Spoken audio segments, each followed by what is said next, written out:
আমি রিয়েলি জানি না যে কোথা থেকে শুরু করব।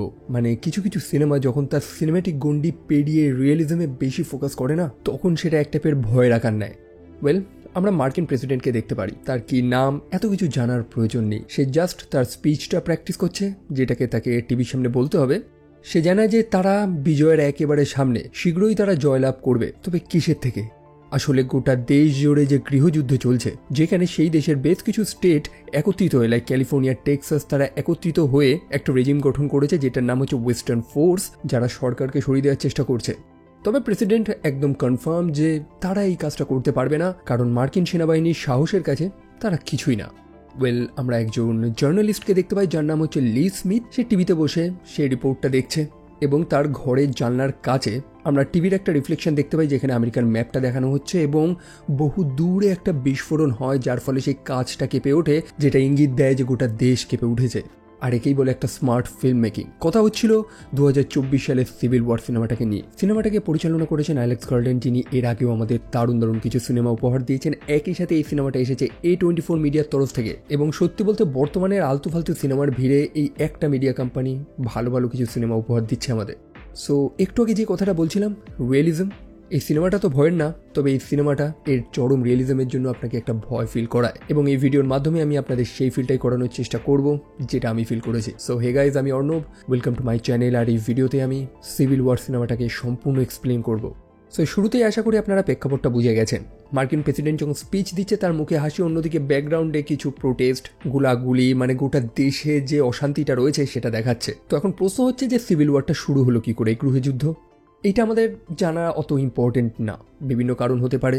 যদিও এই সিনেমাতে ছোট ছোট কিছু হিন্ট দিয়েছে যার কারণে মানুষেরা সম্পূর্ণভাবে সরকারের এগেনস্টে চলে গেছে, অবশ্যই সেটা নিয়েও আমরা আলোচনা করব। তবে সম্ভবত হিউম্যান রাইটস, বিভিন্ন ইস্যু, এছাড়াও এই সরকারটাকে একটা ফ্যাসিস্ট সরকার দেখিয়েছে। ওয়েল, ফ্যাসিজম হচ্ছে একটা পলিটিক্যাল টার্ম, যেখানে ক্ষমতায় থাকা সরকার তার সম্পূর্ণ ক্ষমতা দিয়ে বিরোধী দলকে দমন করার চেষ্টা করে, আইনের অপব্যবহার এবং সুযোগ মতন তার আইনও পরিবর্তন করতে পারে।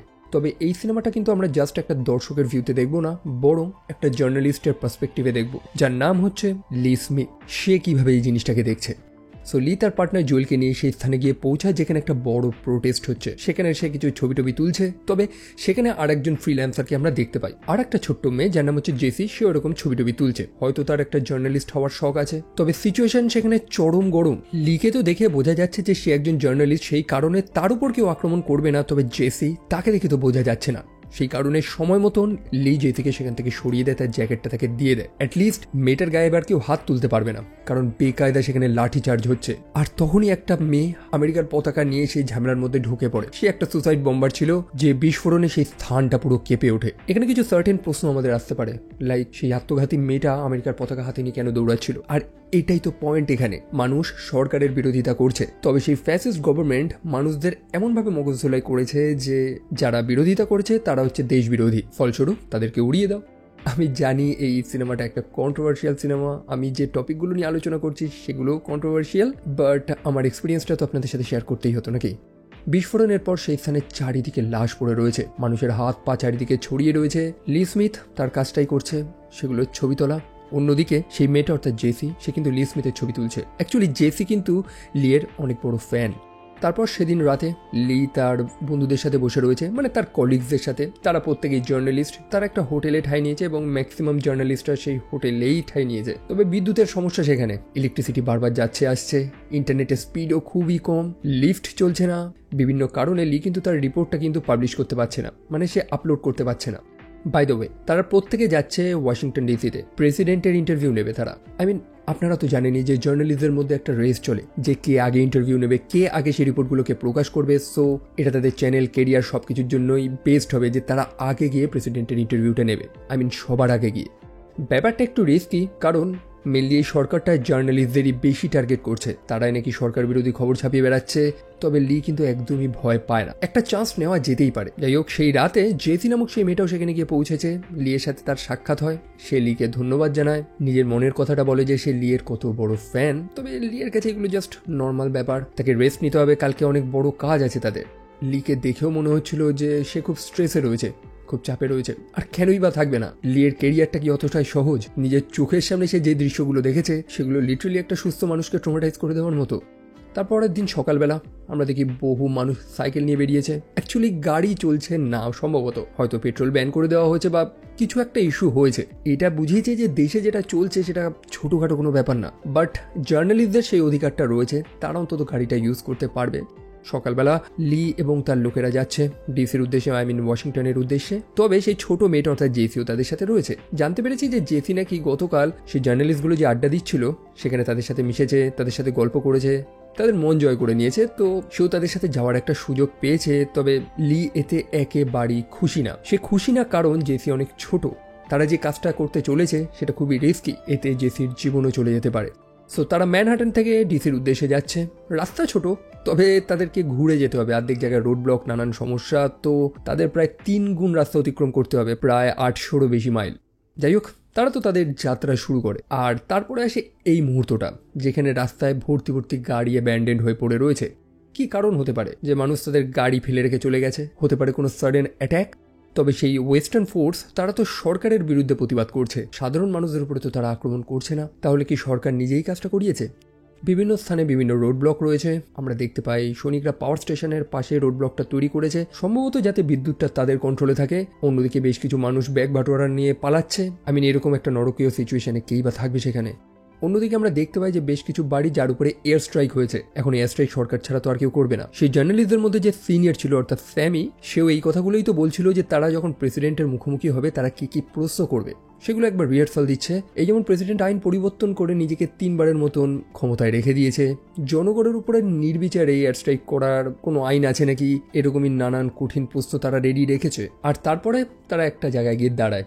তেল প্রয়োজন। সেই পেট্রোল পাম্পে বেশ কিছু মানুষ রয়েছে, তাদের হাতে বন্দুক। দেখে তো তাদেরকে সুবিধার মনে হচ্ছিল না এবং তারা তেল বিক্রিও করতে চাইছে না। তবে লি তাদেরকে একটা বড় সড়ো অফার দেয়, 300 কানাডিয়ান। এতগুলো টাকার পরিবর্তে তেল তো সে অবশ্যই দেবে। তবে অন্যদিকে সেই বাচ্চা মেয়েটা অর্থাৎ জেসি, সে কিছু একটা দেখেছে ব্যাকইয়ার্ডে, সেটার সে ছবি তুলতে চায়। সে চলে যায় এবং সেই পাম্পে উপস্থিত আর একটা ছেলে, যাকে দেখে মনে হচ্ছে চরম নেশায় রয়েছে, একদম হাই হয়ে রয়েছে, সেও তার পিছু পিছু যায়।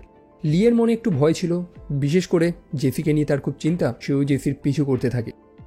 জেসি যে জিনিসটার ছবি তুলতে চেয়েছিল সেটার সামনে গিয়ে সে পৌঁছায়। কিছু না, দুটো মানুষকে সেখানে ঝুলিয়ে রাখা হয়েছে, সারা গা থেকে তাদের রক্ত পড়ছে, তারা আধমোড়া হয়ে রয়েছে, এখনো জীবিত। সেই ছেলেটা জানায় যে এটা নাকি লুটার্স ছিল। তবে সে আহত মানুষটা, সে জানায় যে সে জাস্ট এই স্থানে এসেছিল।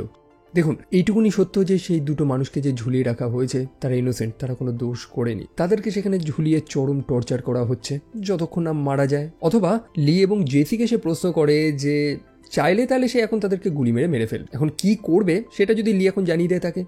লি তাকে জানায় যে সেই ঝুলন্ত দুটো মানুষের মাঝখানে দাঁড়াতে তাকে সে একটা ছবি নেবে এবং সেই ছেলেটা একদম মজার সাথে একটা দারুণ পোজ দিয়ে সেখানে দাঁড়ায় এবং লি তার ছবিটা নেয়। সো তারপর তারা যখন সেখান থেকে ফিরছে, জেসি কান্নাকাটি করতে করতে লিকে প্রশ্ন করছে যে লি কেন সেই মানুষগুলোকে বাধা দিল না। লি চাইলে তাকে বলতে পারতো এই কাজটা না করতে, তবে লি কি সেটা করবে? সেখানে উপস্থিত কি কোনো মানুষ কি সেটা করবে? একদমই না। তারা জার্নালিস্ট, তারা প্রশ্ন করবে না। লি যদি সেখানে তাকে প্রশ্ন করা শুরু করতো তাহলে কি তারা জীবিত ফিরতে পারতো ওখান থেকে? তোমার কাজ হচ্ছে জাস্ট ছবি তুলে যাও, প্রশ্ন করার জন্য তো সাধারণ মানুষেরা রয়েছে। তবে জেসিকে নিজে থেকে পাকামি করা বন্ধ করতে হবে। তবে সে তো কিউরিয়াস, ছবি তোলার শখ তার। সেই কারণে লি তাকে একটা স্থানে নিয়ে যায় যেখানে সে একটা দারুণ ফটো নিতে পারবে। এবং সত্যি তাই, সেখানে একটা চপার ক্র্যাশ হয়ে পড়ে রয়েছে। দুর্দান্ত সেটার একটা ছবি উঠবে। জেসির ক্যামেরাটা অনেক পুরনো, সেই আদিকালের ব্ল্যাক অ্যান্ড হোয়াইট ছবি ওঠে। এটা অ্যাকচুয়ালি জেসির পিতার ক্যামেরা ছিল। তারপর রাতের বেলা তারা একটু রেস্ট নিচ্ছে, তাদের কথোপকথন হচ্ছে, ব্যাকগ্রাউন্ডে গুলির আওয়াজ, আকাশটা মাঝে মাঝে আলোকিত হয়ে উঠছে, কোথাও না কোথাও তো বোম পড়ছেই। বাতাসের কোনায় কোনায় যে উত্তেজনাটা রয়েছে না, সেটা আপনাকে ফিল করে এই সিনেমাটার প্রত্যেকটা সিনে। সেখানে যে জুয়েল নামক ছেলেটা ছিল তার অ্যাক্টিং আমার দুর্দান্ত লেগেছে। তার কাছে সবই নর্মাল, ফাঁকা টাইমে একটু গাঁজা মদ টেনে কিছু বড় বড় জ্ঞান দেয় সে। যাই হোক, তাদেরকে তাড়াতাড়ি শুতে হবে কারণ কালকে একটা বড় অ্যাকশন রয়েছে, দারুণ কিছু শট নিতে হবে তাদের। তবে লি ঘুমায় না। অ্যাকচুয়ালি আমরা লিকে ঘুমাতে আর দেখছিই না। পরের দিন সকালবেলা তারা সেই স্পটে গিয়ে পৌঁছায়। একটা বিল্ডিং এর মধ্যে মার্কিন সেনা এবং ওয়েস্টার্ন ফোর্সের মধ্যে গোলাগুলি হচ্ছে। ওয়েস্টার্ন ফোর্সরা এই জার্নালিস্টদের কিছুই বলে না। সো সেই হট মোমেন্টটাকে তারা ক্যামেরা বন্দি করছে। অন্যদিকে জেসি, সেও বেশ কিছু স্টান্ট করছে কারণ একটা গুলি তার গায়েও তো লেগে যেতে পারে। তবে সে যেন ভয়ই পায় না। যেমনটা বললাম যে সিনেমার প্রতিটা সিচুয়েশন সব কিছু আমরা জাস্ট একটা জার্নালিস্টের নজরে দেখি। তার পয়েন্ট অফ ভিউতে দেখি এবং সেই গোলাগুলির দরুন একজন ওয়েস্টার্ন ফোর্স বেশ কিছু গুলি খায় এবং সেটা পার ফ্রেমে দেখায় যেন ক্যামেরার একটা একটা করে ক্লিক। আর এটাই তো বেস্ট শট যে একটা মানুষ একটার পর একটা গুলি খাচ্ছে, মানুষটার শরীর দিয়ে ফিনকির মতন রক্ত বেরোচ্ছে এবং তাকে বাঁচানোর প্রচেষ্টা চলছে, তবে কোনো লাভ নেই, অনেকগুলো গুলি সে খেয়েছে। জেসি সেটা ছবি তুলছে, দুর্দান্ত একটা ছবি তুলেছে অ্যাকচুয়ালি সে। আর ওই যে ব্যাকগ্রাউন্ডে জুয়েল দাঁড়িয়ে রয়েছে, তার নোটপ্যাডে কিছু একটা লিখছে। তারপর গোলাগুলি থেমে যায়, সে ওয়েস্টার্ন ফোর্স সেই বিল্ডিংয়ে প্রবেশ করে এবং একজন মার্কিন সেনার আর্তনাদ আমরা শুনতে পাই, সে কাজে সে আহত। সেই সৈনিকটা সাহায্য চাইছে, তবে তাকে কি আর সাহায্য করা হবে? একদমই না, সরাসরি গুলি মেরে তাকে হত্যা করে দেওয়া হয়। সেই স্থানটা ওয়েস্টার্ন ফোর্স কবজা করে নিয়েছে। ব্যাকগ্রাউন্ডে একটা র্যাপ সং চলছিল, জুয়েল একজন ওয়েস্টার্ন ফোর্সের সাথে গল্প করছে, যেন মজার কিছু একটা আলোচনা করছে। তার কাছে এগুলো নর্মাল। জেসি একটা কোনায় বসে রয়েছে চুপচাপ, বিকজ সে একটা দিনেই অনেক কিছু দেখে ফেলেছে। আর তখনই তার পাশ থেকে বেশ কিছু মার্কিন সৈনিকদের নিয়ে যাওয়া হয়, যাদেরকে জ্যান্ত ধরা হয়েছে। সিম্পলি কিছুই না, তাদেরকে একটা জায়গায় বসিয়ে জাস্ট মেশিন গান দিয়ে ঝাঁঝরা করে দেওয়া হয়। এবং আবারও জেসি এই শটগুলো তো মিস করতে পারে না, তাই না? তারপরে তারা একটা স্টেডিয়ামের মতন জায়গায় গিয়ে পৌঁছায়। বহু মানুষ সেখানে আশ্রয় নিয়েছে, কিছু জার্নালিস্টও সেখানে আশ্রয় নিয়েছে এবং সেখানে লি জেসির সাথে বেশ কিছুক্ষণ কথা বলে। অ্যাকচুয়ালি লি জেসির সাথে প্রথমে একটু স্ট্রিক্ট ব্যবহার করছিল, তবে সে এতটা স্ট্রিক্ট না। জেসি একটা ভালো মেয়ে, বেশ দারুণ দারুণ ছবি তুলেছে সে। তার ফোনে আমরা আরেকটা জিনিসও দেখতে পাই যেটা খুবই স্বাভাবিক, সেটা হচ্ছে নো সার্ভিস, কোনো সিগন্যাল নেই। মানুষেরা সাডেনলি স্টোন এজে চলে গেছে, সেই প্রস্তর যুগে। আপনাকে এখন সামনাসামনি গিয়েই কথা বলতে হবে। ওয়েল, রাতের বেলা তারা আবারও নেশাবান করে পরের দিন সকালবেলা গাড়ি নিয়ে চলতে চলতে জেসি চারপাশের নানান ছবি তুলছে। কখনো সে জুয়েল, কখনো সে লি, প্রত্যেকেরই ছবি তুলছে। এটা এক টাইপের তার অ্যাডভেঞ্চার। একটা ব্রিজের তলা থেকে তারা যায় যেখানে লেখা রয়েছে গোস্ট টেলার্স, এবং সেই ব্রিজ থেকে দুটো লাশ ঝুলছে। যেমনটা বললাম, এই সিনেমার প্রত্যেকটা ফ্রেম, এর এমবিয়েন্স, এর মিউজিক আপনাকে একটা হরর ফিল দেয়, যদিও এটা কোনো হরর সিনেমা না। তারপরে তারা একটা অদ্ভুত স্থানে গিয়ে পৌঁছায়, একটা ছোট টাউন যেখানে গৃহযুদ্ধের কোনো প্রভাবই পড়েনি, সবকিছু যেন নর্মাল। এবং এই দৃশ্য দেখে তারা অবাক। তারা একটা গার্মেন্টস স্টোরে গিয়ে পৌঁছায় এবং সেখানে উপস্থিত একটা মেয়েকে জিজ্ঞেস করে যে তারা কি জানে না যে গোটা দেশ জুড়ে একটা যুদ্ধ চলছে। ওয়েল, তারা সবই জানে, বাট তারা কারোরই পক্ষ নেয়নি, তারা মিউচুয়াল রয়েছে। সত্যি কথা বলতে এরাই স্মার্ট। তবে এখানেও যে সবকিছু নর্মাল একেবারেই না। স্যামি অনেক আগেই লক্ষ্য করেছে এবং সে লিকেও দেখায় যে বিল্ডিং এর উপরে দুজন স্নাইপার দাঁড়িয়ে রয়েছে, যারা প্রবলি এই স্থানটার পাহারা দিচ্ছে। বাই দ্য ওয়ে, এই স্যামি কিন্তু একটা সিনিয়র ক্যারেক্টার, মানে লি এর মেন্টর বলতে পারি। লি তার থেকে অনেক কিছু শিখেছে, তাকে সে পিতার মতনই মনে করে। একই সাথে অনেকক্ষণ পর আমরা লিকে হাসতে দেখলাম, তাও কিন্তু জেসির জন্যই। জেসি তার জন্য একটা কালো রঙের ড্রেসও পছন্দ করেছে। মানে এত কাজ, এত চাপ, চারিদিকে এইসব নরকীয় ঘটনা ঘটছে যে তার মধ্যে কয়েক মিনিটের জন্য সে একটা সিম্পল লাইফটাকে লিভ করে, আর তার জন্যই তো সে খুবই খুশি। তারপরে তারা যেতে যেতে একটা স্থানে গিয়ে দাঁড়িয়ে যায়, সামনে একটা সৈনিকের লাশ পড়ে রয়েছে। একদম ঠান্ডা পরিবেশ, সেখানে কেউ যেন একটা ক্রিসমাসের মিউজিক বাজাচ্ছে। জিনিসটাকে দেখে না একদম ঠিক মনে হচ্ছিল না, কিছু তো একটা প্রবলেম রয়েছে। লি তার ক্যামেরা দিয়ে দেখে যে চারদিকে কোনো মুভমেন্ট দেখতে পায় নাকি, তবে না, কোনো নড়াচড়া নেই সেখানে। তবে সাডেনলি তখন তাদের গাড়ির উপরে কেউ গুলি চালায়, প্রবলি কোনো স্নাইপার। কে চালিয়েছে তারা জানে না। কোনো মতে তারা গাড়িটা নিয়ে একটা জায়গায় কভার তো নেয়, আর সেখানে তারাও দুজন সৈন্যকে দেখতে পায়, গিলি সিট পড়ে রয়েছে, তারাও স্নাইপার। মানে এখানে একটা স্নাইপিং গেম হচ্ছে। বেশি আওয়াজ টাওয়াজ নেই ভাই, একটু নড়াচড়া হলেই আপনি গল্প। প্রত্যেকে মাটিতে শুয়ে রয়েছে এবং জুয়েল সেখানে সেই সৈন্য দুটোকে অদ্ভুত অদ্ভুত প্রশ্ন করে যাচ্ছে যে তারা ওয়েস্টার্ন ফোর্স নাকি, বা তারা কারা, কে তাদেরকে অর্ডার দিয়েছে। বেসিক্যালি সেই সৈন্য দুটো কাউডোরি দলের না, সম্ভবত তারা আর্মি ছিল, যারা আর অর্ডার মানে না, এখন নিজেদের মতন রয়েছে। এখন দূরে সেই বিল্ডিং থেকে কে তাদেরকে স্নাইপ করছে সেটা তো তারা জানে না। এখন সে যেহেতু তাদেরকে হত্যা করার চেষ্টা করেছে, তাই তাদেরও তো সেই মানুষটাকে হত্যা করতে হবে নাকি। এখন কে কার দলে, এত কিছু কি আলোচনা করার মতন সময় আছে তাদের? অন্যদিকে ব্যাকগ্রাউন্ডে ক্রিসমাসের সেই হালকা মিউজিকটা হচ্ছে। লি ঘাসের উপর শুয়ে রয়েছে, ঘাস ফুলগুলোর দিকে তাকিয়ে রয়েছে। এই সম্পূর্ণ সিকোয়েন্সটা চমৎকারভাবে শ্যুট করা হয়েছে। যাই হোক, কিছু সময় পরে সেই স্নাইপারটা গুড নিউজ দেয় যে ফাইনালি সেই দূরে বাড়ির মধ্যে থাকা মানুষটাকে সে মেরে ফেলেছে, যার কারণে জেসি এবং তার বন্ধুরা নিরাপদে সেখান থেকে বেরিয়ে যায়। তারা গাড়ি নিয়ে যাচ্ছে এবং লক্ষ্য করে যে পিছনে আরেকটা গাড়ি তাদেরকে ফলো করছে, এবং এটা মোটেও ভালো লক্ষণ না। পিছনে যে গাড়িটা ফলো করছে তাতে স্পিডটা অনেকটা বেশি। তবে পরেরই মুহূর্তে তারা রিয়েলাইজ করে যে এটা তাদেরই বন্ধু, আরেকজন জার্নালিস্ট, যার নাম হচ্ছে টনি। আসলে জুয়েল সেদিন মদের নেশায় অনেক বেশি কথা বলে ফেলেছে যে তারা ডিসিতে যাচ্ছে প্রেসিডেন্টের ইন্টারভিউ নেওয়ার জন্য, তো টনিও তাদের পিছন পিছন চলে এসেছে। সেখানে টনি কিছু স্টান্টবাজি দেখায়, তার গাড়ি থেকে লিয়ের গাড়িতে প্রবেশ করে, এবং সেই দেখা দেখি জেসিও একই কাজ করে। জেসিও সেই স্টান্টবাজি দেখায় এবং সেই গাড়িতে চলে যায়। গাড়িটা চালাচ্ছিল বোহাই নামক আরেকজন মানুষ। তো তারা সজোরে গাড়িটা টেনে সেখান থেকে চলে যায়। তবে কোথায় গেল এটা নিয়ে লি খুব চিন্তা করছে। লিয়ের চিন্তা বেসিক্যালি সেই জেসি নামক মেয়েটাকে নিয়ে। বাকি মানুষেরা চিন্তা করছে না, সে ভেবেছে জেসি হয়তো ঠিকই থাকবে, বোহাই গাড়ি চালাচ্ছে।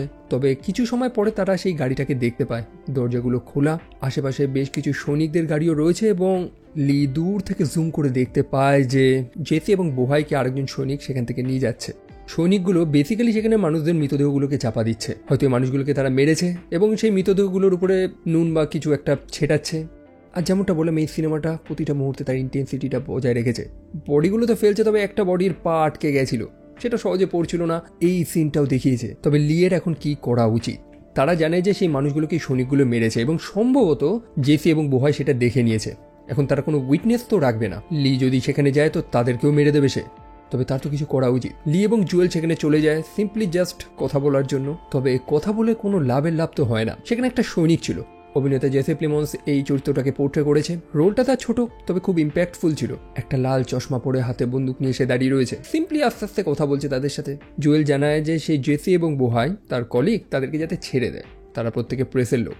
প্রথমত এই সৈনিকগুলো তো প্রেসদের তাদের শত্রুই মনে করে এবং সেই সৈনিকটা সিম্পলি একদম কুলভাবে বোহাই নামক সেই মানুষটার বুকে গুলি মেরে ফেলে। তারপর সবাইকে জিজ্ঞেস করে যে তারা কোথায় থাকে, কোথা থেকে এসেছে। প্রত্যেকে ভয় সেগুলো বলতে থাকে। সৈনিকটা হাসি মুখে বলতে থাকে যে এটাই তো হচ্ছে আমেরিকা, আমরা সবাই তো একই দেশের বাসিন্দা। তবে টনি, তার মুখটা তো একটু আলাদা, সেই কোথা থেকে এসেছে?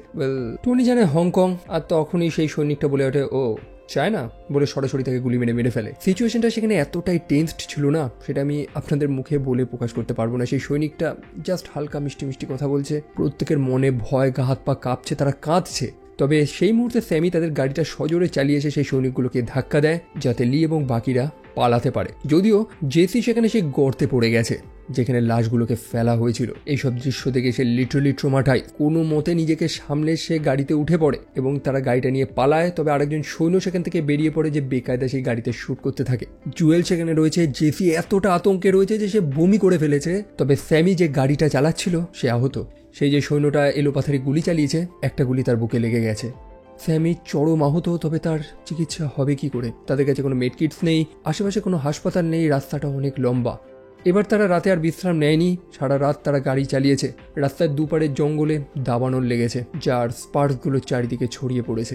আহত স্যামি জানলার কাছে মাথা দিয়ে শুয়ে রয়েছে, তার মুখে হাসি, যেন সে মৃত্যুর অনেক কাছে চলে আসছে এবং তার চারপাশের দুনিয়াটা আগুনে জ্বলছে। সকালবেলায় তারা ওয়েস্টার্ন ফোর্সের বেসে গিয়ে পৌঁছায়, তবে ততক্ষণে স্যামি মারা গিয়েছে। জুয়েলকে আমরা দেখতে পাই সে স্মোক করতে করতে ফুপিয়ে কাঁদছে, বিকজ স্যামি তারও একজন মেন্টর ছিল। তারা এই মুহূর্তে রয়েছে শার্লট ভ্যালিতে, যেটা ওয়েস্টার্ন ফোর্সের বেস। ওয়েস্টার্ন ফোর্সের মিলিটারি পাওয়ার যথেষ্ট ছিল, একটা বড় লেভেলের যুদ্ধের জন্য তারা প্রস্তুতি নিয়েছে। পতাকাটাও তাদের একটু স্লাইড আলাদা।